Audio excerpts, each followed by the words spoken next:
तोहार इंजीनियर शब्द हमार करेजा के भेज दिया।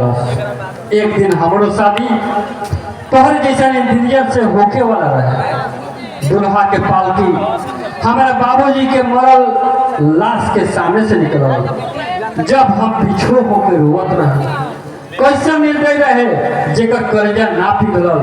हमार भाग छूट गई। दहेज के चलते हमार बाबूजी शादी ना कर सकल।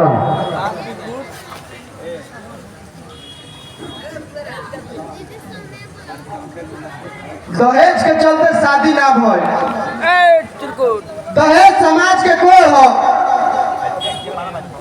आज दहेज के चलते बेटी बहू के इज्जत लुटल जात बा। काई समाज द्रोह ना हो जेकरा हर नौजवान के क्रांति करे के पड़ी। बाकी लाल मुनि के का होई का ना। चलो चले के चल। तोहार इंजीनियर शब्द हमारा करेजा के भेज दिया। एक दिन हमारो शादी तोहरे जैसा इंजीनियर से होके वाला रहे। दुल्हा के पालकी हमारा बाबूजी के मरल लाश के सामने से निकल। जब हम पिछो होकर रोत रही,